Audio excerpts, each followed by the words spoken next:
Good morning to everyone who has just logged in.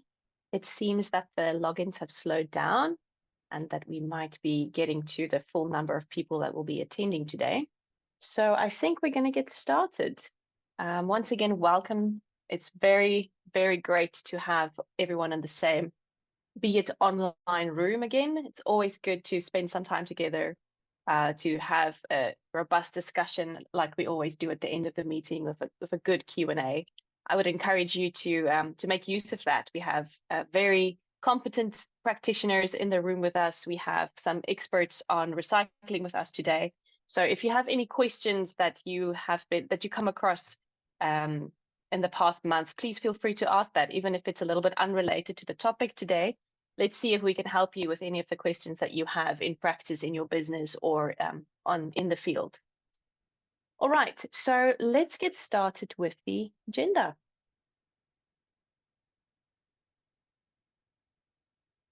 Today, we're going to have a brief look at how the membership statistics have changed over the past month, like we always do. I'll share some news about one or two of the things that we've been busy with this month. And then, excitingly, we have Patricia, who is from Circular Energy, who will be doing a very insightful talk on recycling solar PV equipment. I'm very excited for everyone to learn about what they are as an organization are busy with. First of all, let's take a look at how the membership has changed over the past month. So the total members right now is 4,552 members of AREP. We're very excited about this number. Last time this year, we were exactly 1,000 members less. So over the past year, we've grown with 1,000 people that have committed to the Constitution and the Code of Conduct of AREP, which to us is really the most important part of becoming a member of AREP. It's not just so that we can grow the mailing list. For us, it's 4,500 people who have committed to operating on a certain standard, who have committed to conduct themselves according to the Code of Conduct and our Constitution. And that makes us very excited. That makes us proud to be part of the solar PV industry. And then, as you can see on the screen, our company and our founding members have grown. We're very proud of our company members who took the additional step to register their companies with AREP. As a company member, you get a few extra benefits. That's only available on that level of subscription. So as you should know, membership of AREP is completely free. You don't have to pay anything to be a member. And with that membership, you get access to articles and information, and you get access to this meeting, for instance, every month. But company membership and founding membership have a few special benefits attached to it. And it's always good for us to have these companies commit to the association in this way and supporting us to do the work that we do in industry. And then lastly, we have 507 P4 tests that have been taken thus far in 2024. So we're also very proud of everyone that's keeping their accreditation up to date and making sure that they know what the latest standards and techniques that are available to the market. Let's take a look at some industry news. So for us, I think one of the most exciting things that's happened since we spoke to you all last month is that we hosted a fire prevention standards industry meeting 2 days ago. So it was actually a really good meeting. We had a few presentations during the meeting. We had someone from Eskom do a presentation on their findings. We had a very experienced chemist. Her background is chemistry, chemical engineering. So she did a presentation on just the reality of, the flammability of some of the components that we work with as a solar PV industry. And then we had also Patricia did, a shorter version of the talk to the guys that she's going to be doing today. But it was very good, and at the end there was some good interactions. But then, unfortunately, as these things go, the time ran out, and we had to, respect everyone's time and stop the conversation just when it was getting interesting.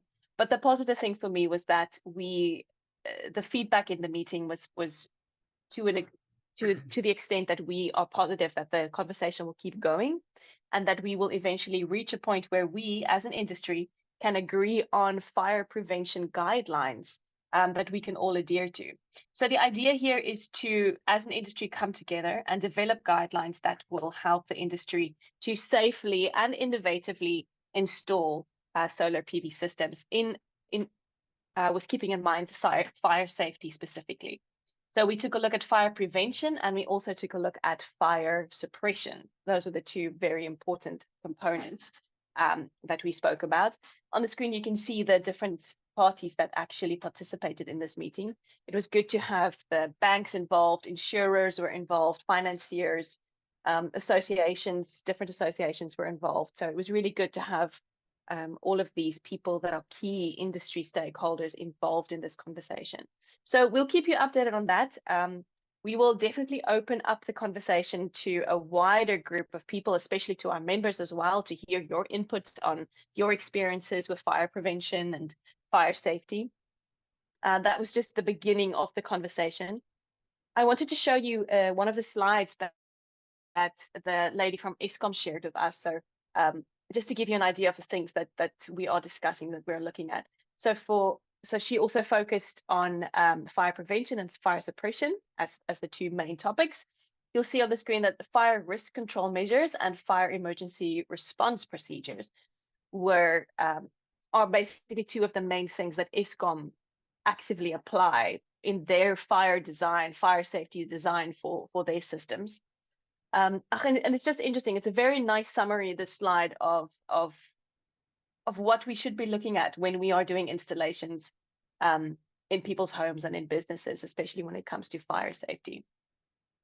You'll see on the screen that she mentioned she's for fire risk control measures. She's looking specifically at government standards and certifications and plant layouts. Secondly, she's looking at life cycle inspection, testing, maintenance, and maintenance of systems, and then also vegetation control and housekeeping. So on that topic, I actually wanted to mention that AREP is in the process of developing, let's call it a maintenance service level agreement that we will be making available to all of our members. It's just a framework that you as a solar PV practitioner and business owner can consider adding to your business, where you do regular maintenance for either your clients or for other people's clients, people that don't maybe offer maintenance, that only do installations. But we, as an association, we think it's very important to start making maintenance a very average, very common aspect of this industry, which is not currently. So we will be setting up a maintenance service level agreement document that you can have a look at, and maybe you can use to create your own maintenance service. That's also going to be, I think, good for solar PV businesses and their sustainability, but will definitely also serve the industry in terms of protection and prevention. If you have any questions about this or comments, you're welcome to put that in the chat, and then we'll talk about it at the end of the meeting. Just as always, I'm just giving you all of the different channels that you can reach AREP by. If you have, if you want to keep in touch, if you want to stay informed of what we're doing, these four is the best way to do that. We have a YouTube channel where we will, for instance, be uploading this conversation afterwards. We have an AREP members WhatsApp group that you can join by scanning the QR code on the screen.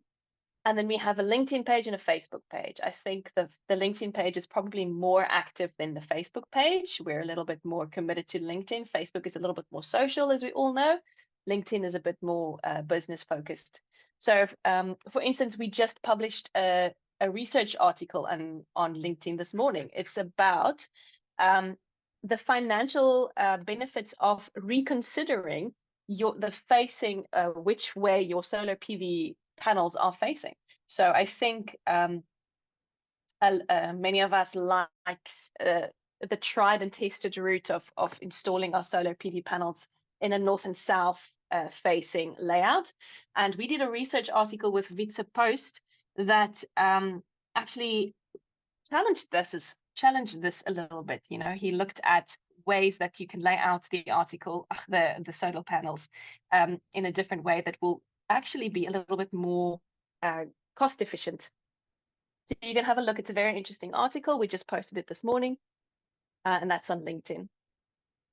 And just especially because you attended this meeting this morning, we want to give you a promotion, just to say thank you for attending this morning. We love it when people participate in the association by partaking in meetings like this, in our monthly meetings. So we're going to offer our 2 subscription membership options at a discounted price. If you want to become a company member, it usually costs 2,500 per year. So for the entire year's membership, you only pay 2,500 Rand. But because you're attending the meeting today, you can pay that in 3 installments, and then the last installment is going to be for free. So you're going to only have to pay 2 of the installments. The same for the founding membership, and its set price. If you are interested in registering your company with AREP, please reach out to Anne. Her email address is on the screen.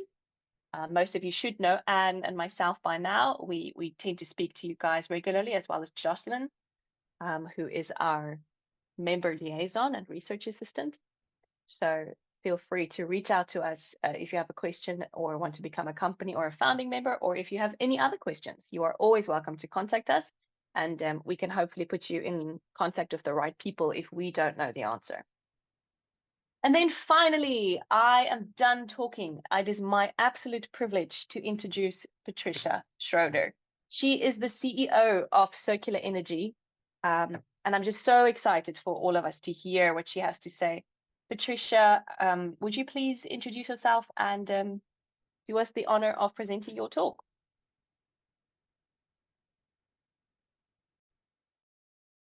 Yes, thank you very much for that introduction, and welcome everybody this morning. And it's a pleasure to be here, and thank you for the invite. My name is Patricia Schroeder. I am the CEO of Circular Energy, and I'm going to share a presentation now, and I'll talk a little bit more about what Circular Energy does. Just need to find the share button. There we go.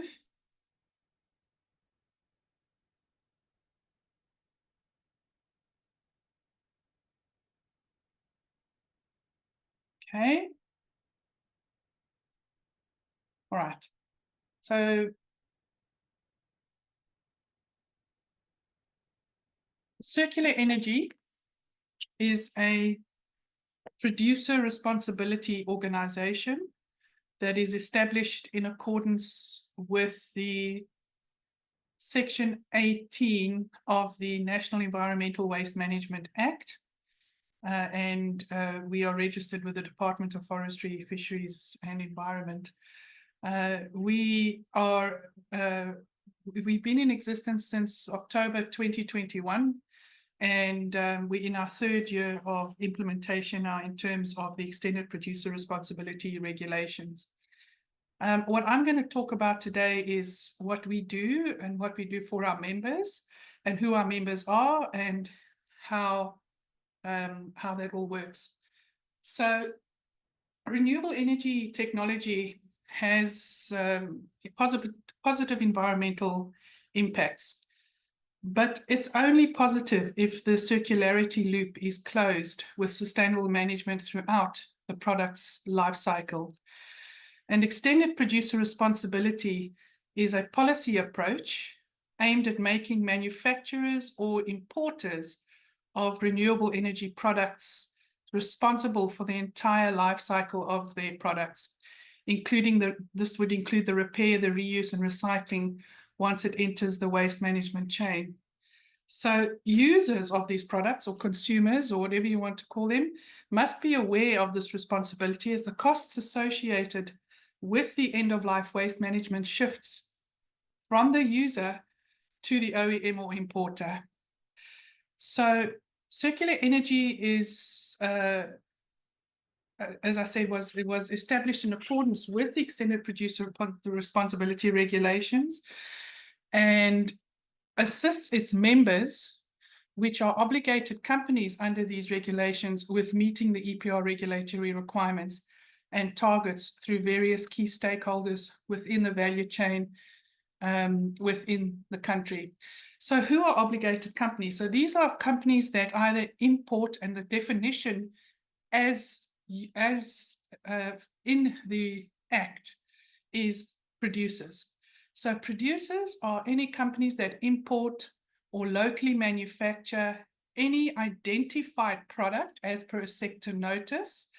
They are obligated to comply with these regulations. So if you're an importer of any renewable energy products, batteries, storage systems, electronic equipment, you name it, any electrical and electronic equipment, including batteries, you are obligated under these regulations. And if you're a local manufacturer of any of these equipment or any of that I mentioned before, you're obligated under these regulations. So that means that you have to register with the Department of Forestry, Fisheries and Environment, and that's a regulatory step that needs to be taken as the first compliance step. And you need to register with a producer responsibility organization, because we assist our members to comply with these regulations. And we always get asked the question, you know, we're an independent power producer, or we just do projects on and off. You know, we import. We don't import frequently. We only import sometimes. It doesn't matter. There's no threshold if you import one item or millions of items, or if you import just for a project. You need to comply with these regulations. And the same goes for manufacturing. So the PRO, Circular Energy, sets up and manages the value chain mechanisms for the targeted identified products and creates awareness for the end-of-life activities. We initiate programs to prevent waste going to landfill. We promote environmental protection and support the achievement of user recycling and materials management goals. And we support the secondary materials market. So any materials that are recovered from the recycled product goes into secondary markets, and we track and trace all of that. It further extends to beneficiation opportunities, innovation, skills development, and job creation, with an emphasis on women, youth, and people living with disabilities. These are the requirements as per the EPR regulations. So this is just to give you some background around the regulations themselves. So this extended producer responsibility regulations came into effect in May 2021. They were published in November 2020 and came into effect in May 2021, where all obligated companies had to register with the DFFE and with the PRO by the 5th of November 2021. And it's applicable to all sectors as per the sector notices, and provides the framework for all Section 18 EPR schemes, and it sets the minimum requirements for EPR schemes and PROs to operate. So that wheel that you can see there, these are all the sectors that are currently under EPR regulations.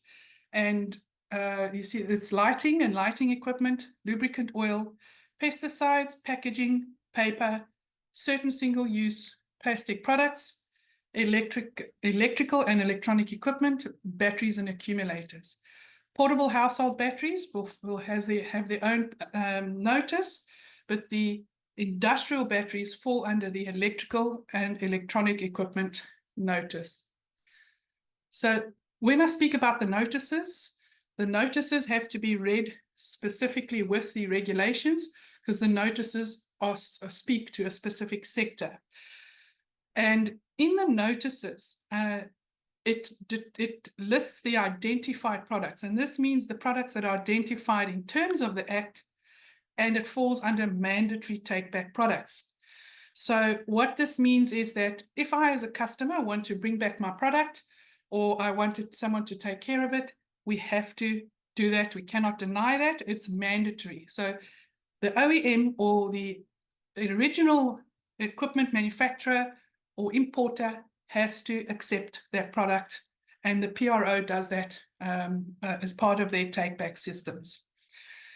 So the notices themselves are applicable to specific sectors, and there's quite a few notices, as I mentioned, in that wheel, and these are just two examples. So there you'll see one for the lighting sector and one for the electrical and electronic equipment sector. the packaging, the pesticides all have their own notice. This determines how implementation will be done, and it lists the products and class of products identified, and it sets targets. So under the EEE notice, it includes all renewable energy products, wind, solar, all types of renewable energy technologies, electric vehicles, and so forth, and includes the batteries or the battery storage systems. So how does the whole system or scheme work? So the producers or the companies that are importers or manufacturers who place the products on the South African market, and it's not based on items sold, it's based on imports to be sold or locally manufactured to be sold, that either refurbish and sell with the original equipment, manufacturer approval, or buys and resells the product or sells it via e-commerce. All of these entities or operators are obligated under these regulations. And as you can see on the list here, these are the sectors that Circular Energy services. We service 5 of the sectors that are obligated. Now, in terms of how the take-back system works, or the end-of-life management, because that is the biggest part of our activity that we do as an organization, we do have other requirements that need to be met.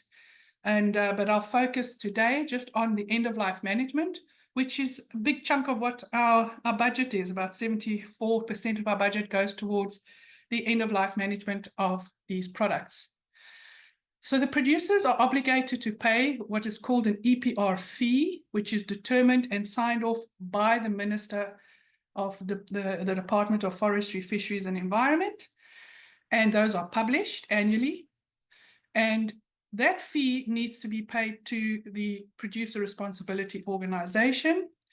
And with that, we split the fee up for all the requirements. And as I said, I'm focusing on the end-of-life management here. We appoint waste management and recycling service providers that are accredited by our organization. So we appoint auditors, external auditors that are qualified in auditing waste management companies, transporters, recyclers, treatment facilities, and they go and audit these companies. They get accredited by us because they have to meet standards, and they are paid for those services by the PRO. So if we get a collection request for any solar product or batteries or any other product, electrical and electronic, they would get sent out to do the service and they get paid for us. And we track and trace the entire waste management chain. So the user of the product is your consumers, your businesses. It doesn't matter. Any customer or user of the product has the ability to either drop off the equipment at a certain drop-off point that we manage, or we can send our service partners to collect directly from users. We have recently had a collection request to go and collect a number of panels from a solar farm that are being refitted with new ones.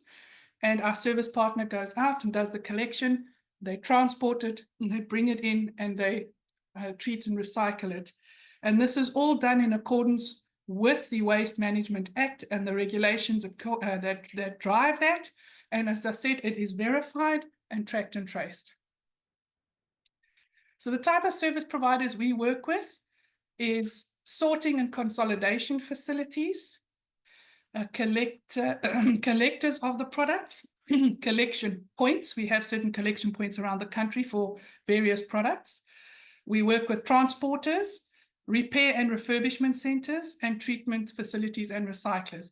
Now, all of these are governed under the Waste Management Act, and all of them have legal regulatory requirements to meet. So we ensure that they meet all of those standards and requirements in terms of the Waste Act, and we verify that annually. We drive compliant best practices to ensure no negative impacts. So, as I said, we audit and verify our waste management service partners. We determine their capabilities and capacities. We do compliance audits. We track and trace volumes collected, transported, and recycled. We do end-of-life product management tracing and target verification. And we can even go as far as go downstream waste material flows.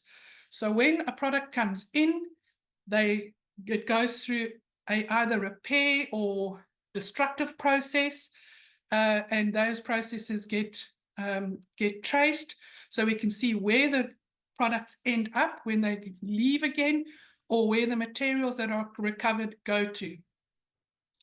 We also check the working conditions, and that they have no impact on the environment and natural resources around the operations, that they work with their local communities, and we also look at the quality and quantity of the secondary materials, because that's very important, because no secondary market is going to accept contaminated materials. So there are quality and quantity controls there too.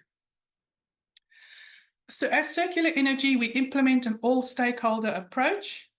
So we have, if you look at this image, this is our take-back scheme on behalf of our members. So we, as part of the requirements, we have to integrate municipalities, which we are working with various municipalities around the country, with various government organizations around the country, and retailers and distributors.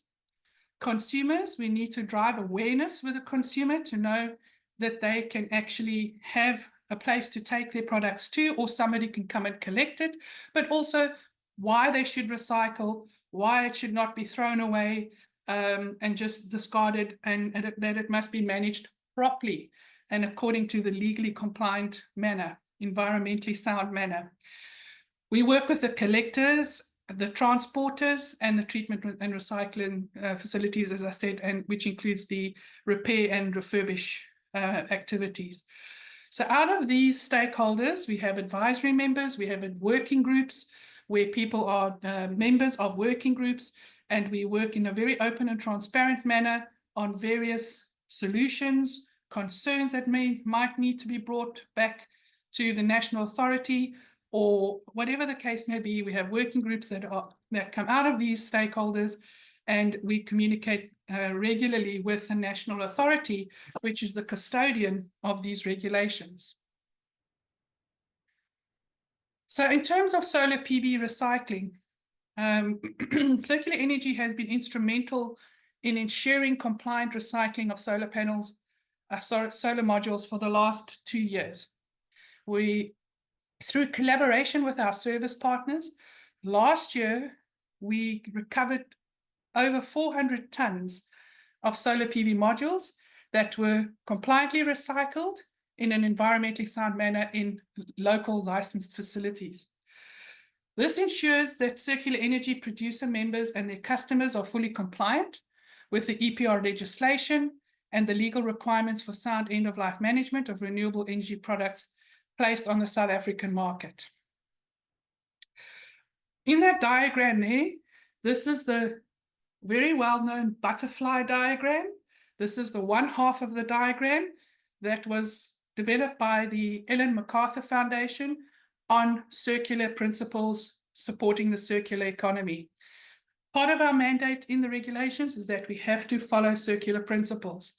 So you'll see that we have to look at extending the product's lifespan, maintaining, prolonging the life, reuse, redistribute, refurbish, remanufacture, and then the final step is recycling, which is the destructive process.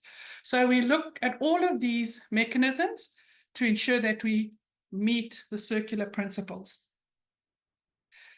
The solar PV recycling, in addition, by recovering the secondary materials, we recover that for local and international markets, which helps support the local economy. With millions of solar PV modules being installed in South Africa every year, as part of the green energy revolution, we cannot allow bad end-of-life management and neglect to tarnish the great impact being achieved by this technology. And this is a very important point, because with us being in this and involved in this in the last 3 to 4 years, we have seen really bad management of solar PV modules, and it's illegal practice. People taking solar PV, stripping off the aluminium frame, stripping off the cables or the junction boxes or whatever, and just leaving the rest to lie around or to get somehow end up in landfill. I'd like to point out that electrical and electronic equipment, which includes PV, batteries, any EEE in South Africa, is classified as hazardous under the waste classification regulations and therefore must be managed in a specific way. They're also restricted to landfill, so landfills will turn this away. If a landfill accepts it, they are not operating their landfill correctly, and they can be fined, and that fine can be passed on to the person that delivered it. So it needs to be managed in a specific, environmentally sound way at a licensed facility. The license gives that operator the methods and that can be tracked and checked and so forth. So it really needs to be done correctly. And as you can see in these images, these are products that are recovered, not just the valuable quick wins, cherry picking that gets stripped off. Everything gets recovered entirely, so no part goes to landfill.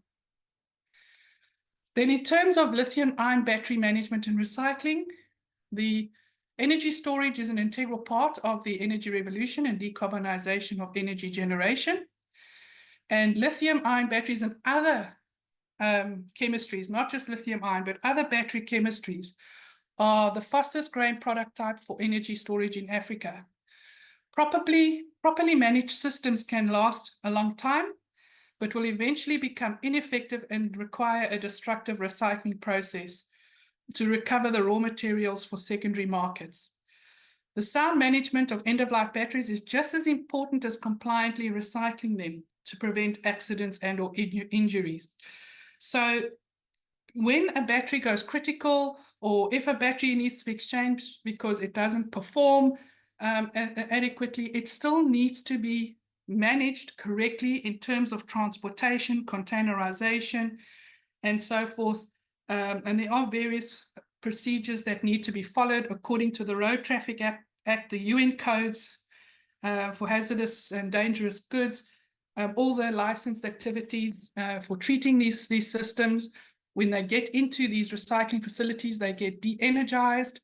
So there's a whole lot of steps that need to be followed, and they are followed correctly and compliantly. And as you can see there, we have various examples of the recovered materials that come out of the various battery technologies. So just talking about lithium-ion battery management, and you get different types of lithium. You get lithium phosphate, you get lithium, various chemistries, and this is applicable to all. So recycling of all batteries enables the transition from a linear economy to a circular economy, and recovering the resources enables localization for production of battery metals and battery cells. So extended producer responsibility has enabled the development of local recycling and recovery of lithium-ion batteries in licensed facilities, produce black mass to produce black mass for further processing into battery metals. The next phase that we're working on now is to manufacture the battery metal oxides. So Circular Energy operates a national take-back scheme. So we have service providers all around the country for the collection, recycling, and environmentally sound management of these products. And our offices are based in KwaZulu-Natal, but we have a network that we work with as part of our national take-back scheme nationwide. A user of a product or a consumer can also request a collection. This can be a business or a private household, or any individual can go onto our website and click on the request a collection button, and a service request will come through to us, and we will send that through to our nearest service partner, who will come out and do the collection in a compliant way. Now, we have seen quite a large increase in a flow through our website from private households. householders that want us to collect their battery storage systems, garage systems, rooftop solar. We've seen that increase in 2023, that increased substantially. So it shows you that there is a need and a demand for this, and we take care of that. And of course, we also do the big installations and so forth. But I just wanted to point out that householders are becoming aware, and it is working. So just on closing comments, adopting circular model shifts focus from waste reduction and resource conservation to creating economic opportunities. It opens pathways to unlock significant value currently lost in traditional linear waste processes. Companies adopting these practices report not only reduced environmental footprints, but also substantial economic benefits. The transition to circular models is complex, yet vital for businesses aiming to adapt to increasing consumer and regulatory demands for sustainable practices. This shift presents a compelling opportunity for businesses to future-proof operations and tap into new growth avenues. And the circular economy is an imperative for modern business strategies. It fosters an environment where economic value and sustainability coexist, paving the way for future generations to thrive in a healthier ecosystem. So it comes down to our mindsets. If we think sustainability is just something to report on, we will never be sustainable. The day we understand sustainability is good for business, the planet, and the people, we will succeed. The companies who get it are leaping forward. Those that don't are increasingly isolated. Now, I didn't put the slide in here, but I have got a slide with all our members. But our members include companies like CSI Solar, JA Solar, Trina Solar, a whole lot of solar companies, Siemens, MTN, Vodacom, you name it. We have LG Electronics. We have a huge list of compliant companies in terms of these regulations, and they are taking this positively and turning it into a benefit for their companies in terms of ESG, actually acting on ESG and taking responsibility for the end of life of the products that they import or manufacture for the South African market. So that is me done. If you have any questions, I'll be happy to assist and help. Thank you. That was very insightful. Thank you so much, Patricia, for your time and for doing that presentation. All right, if you have any questions, please go ahead and post it in the chat box. So I see that Graham already asked a question. He says, please share the URL of where we may find the companies with approved EPR certifications. Patricia, do you have a solution for that? Yes, so a very good question. So if you're buying from an importer or a local manufacturer, please ensure that they are EPR compliant, because the DFFE does reserve the right to pass the liability onto the purchaser or the company that actually puts it out if you do not follow those procurement processes. This is just something they told us, but it is important for you to check that they are EPR compliant. How do you do that? You can go and do a search on the DFFE's website, and it's an open search. You don't have to register. You can search and you can just put in EEE electronic equipment and search under producers, and it brings all the company names up there. Some of them might be late registrants. It means they didn't meet the November 21 registration deadline and are still in a condemnation process with the department.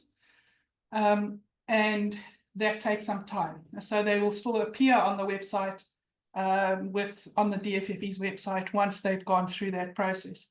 Another method is to phone us or to email us, and we can check on your behalf too, because we do have a list of the compliant ones and the ones in process and the non-compliant ones on our site too.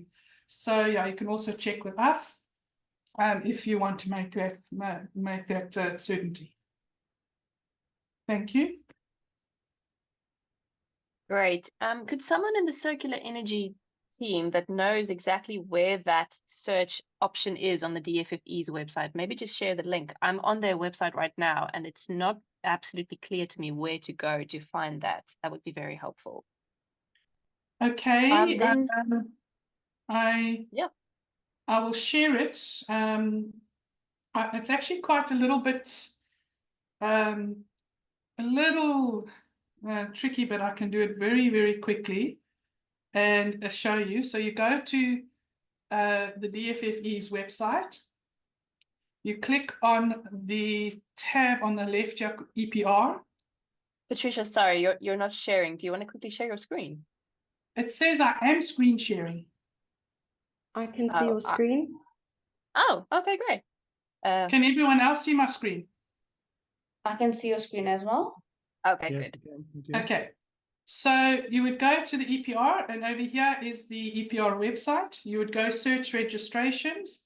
You can either put the company name in there, or you could put electrical and electronic, and you can click producer, not PRO, because that's us, producer. And you can either select by importer or whatever, but you can just say all, just search, and it comes up with all of the companies that are registered. That means they are compliant with the registration step. But again, I would ask you to come and verify with us, because a lot of companies are registered here, but they have not met the other compliance requirement. So verify with us whether these companies are compliant or not. I don't know if that's good enough, if that answers the questions. Did everyone see that? That's wonderful. Yeah, I think that was very good. Sean, also, I see Sean and Monique both shared links to the site as well. But I think it's great that that members can just contact you guys directly. Will you please just share a contact link or information, however one of your team can maybe just post that in the chat box, how people can reach you guys? Okay, Monique, can you put that up there? Then, Patricia, I see we have two questions relating to the cost. So Neil first, oh no, who asked? Let me see. Alan asked, what are the costs associated with the request for collection?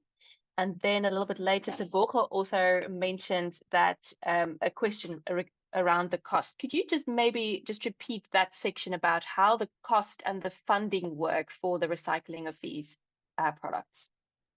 Okay, so as I showed in my slide, the fee is paid, mandatory fee of the companies that actually own or manufacture these products or import these products, even though they're not the OEM.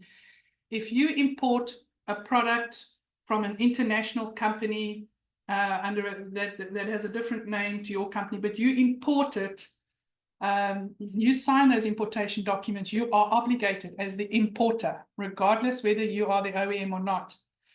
And if you locally manufacture any product as identified, the fee is determined on a rate per kilogram, depending on the type of product.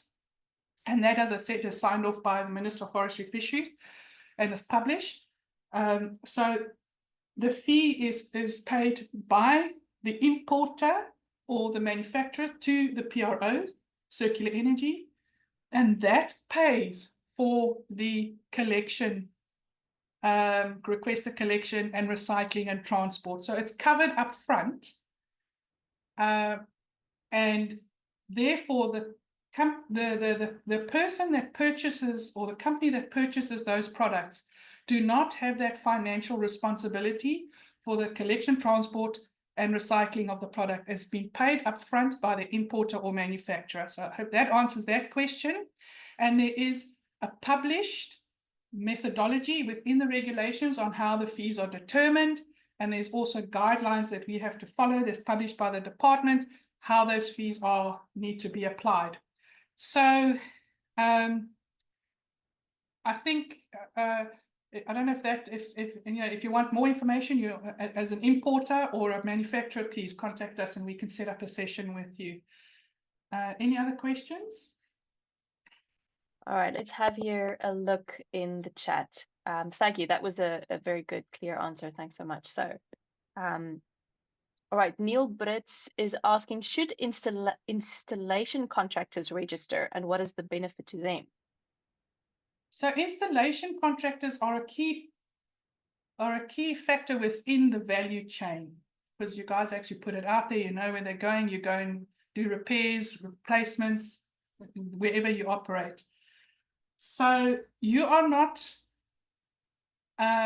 obligated in terms of the producer definition, but you can become part of the end of life value chain. So you can register with Circular Energy to become collectors. Obviously, we would have to make sure that you meet all the requirements and that you can do collections for us, and it needs to be taken to a registered licensed facility. That's what we would require. Yes, there would be some benefit in terms of being paid for that collection service. Again,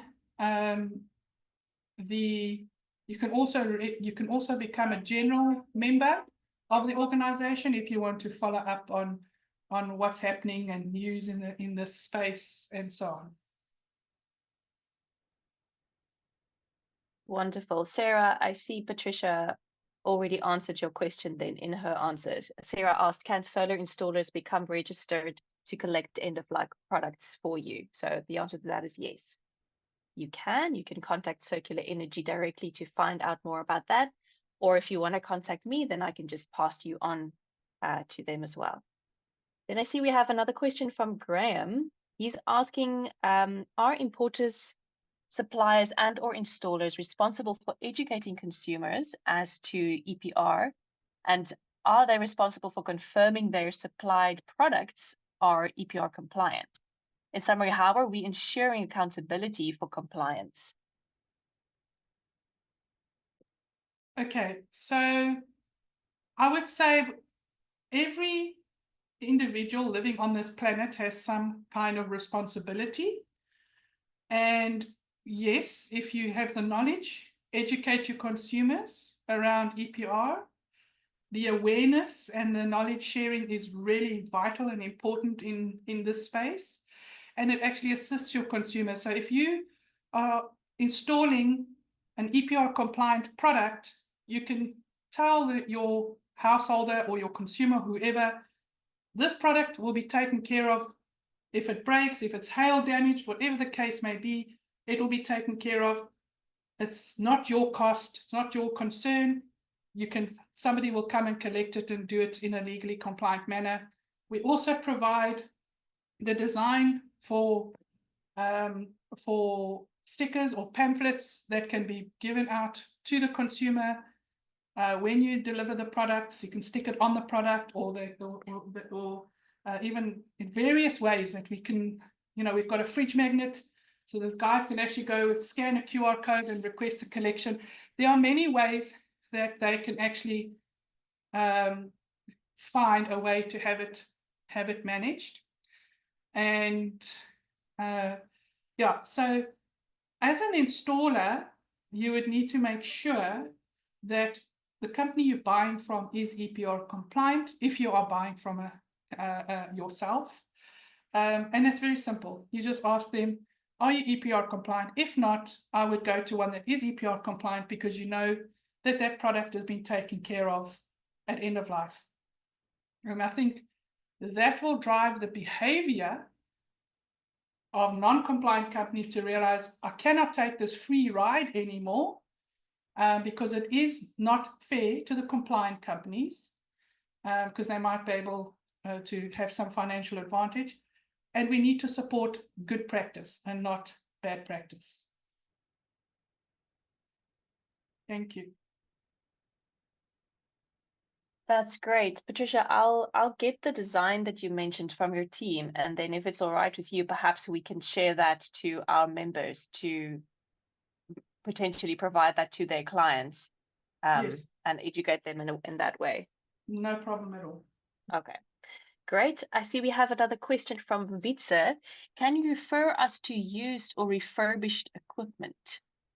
Can you refer us to used or refurbished equipment? Do you want to clarify that question, Vitsa? You can turn on your mic and maybe ask your question audibly.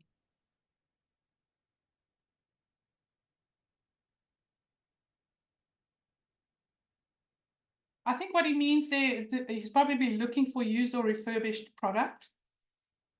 Yes, we can, but remember the reuse and refurbishment has to come because it is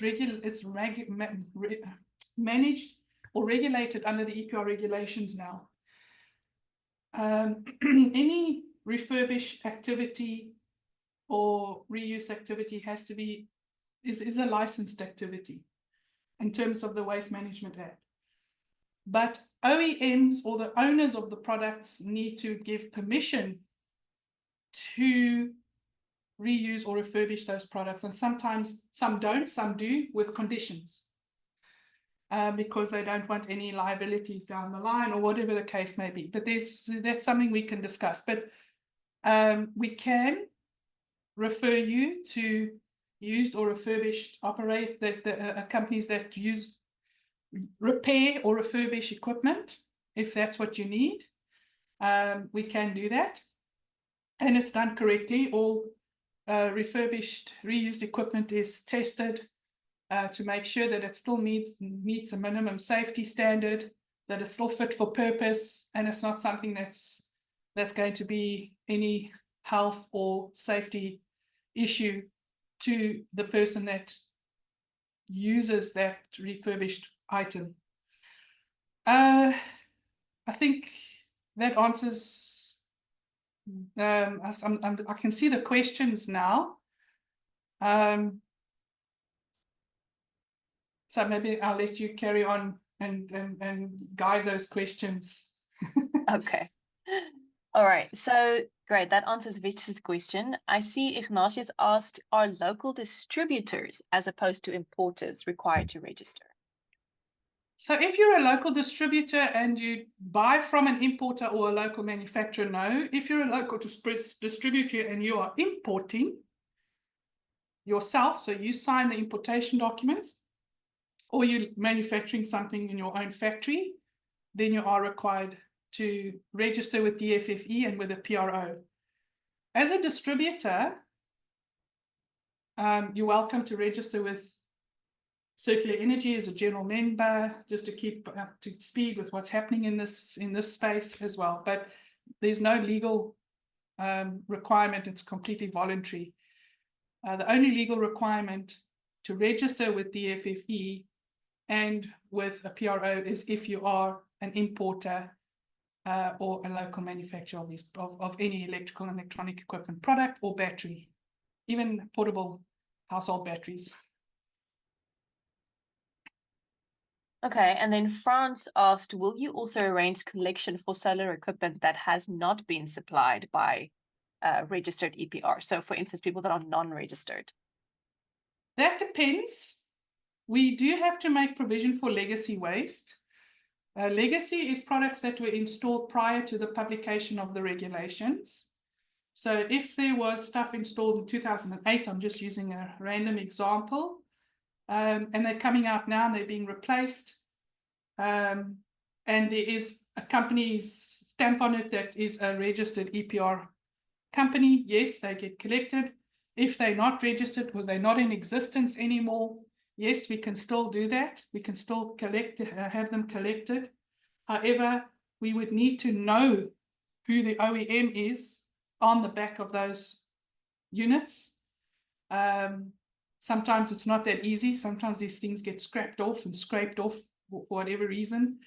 But again, our service partners are quite good at identifying who the actual potential OEM is just by looking at various module makeup. So yeah, so it's but always, you know, if you have got equipment on your site or equipment wherever you are, always do the check to make sure that they are EPR compliant. If they do not know about it, a lot of companies do not know about these regulations, even though they've been around since 2020. direct them to us, and then we can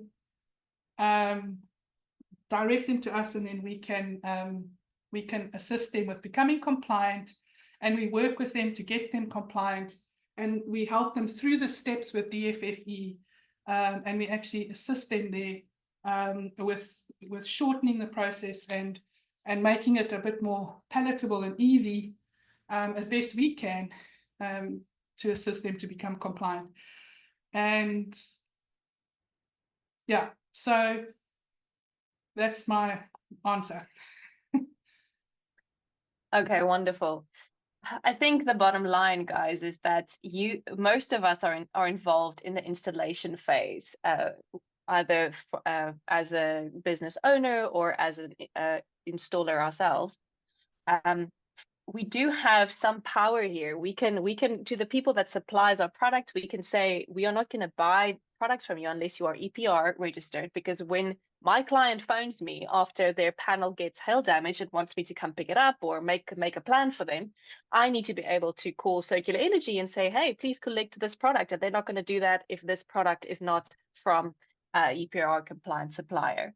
So I think it's really in the interest of everyone in the industry to start adhering to these regulations. And it's good to know that there's a company like Circular Energy that's working, that's doing what they're supposed to be doing, that's effective in the market, that has a very easy collection process. I actually just posted the link for requesting a collection on the chat. So it's very simple. You just go on their website, you fill in the form, and Circular Energy gets back to you. All right, I see it is 12 o'clock. If you have any other questions, you are welcome to email me. You are welcome to contact Circular Energy directly. But we are going to end off now. It was a very informative session. Patricia, thank you so much for doing this talk for the umpteenth time. It's always interesting for me to hear it, and we really appreciate the work that you guys are doing.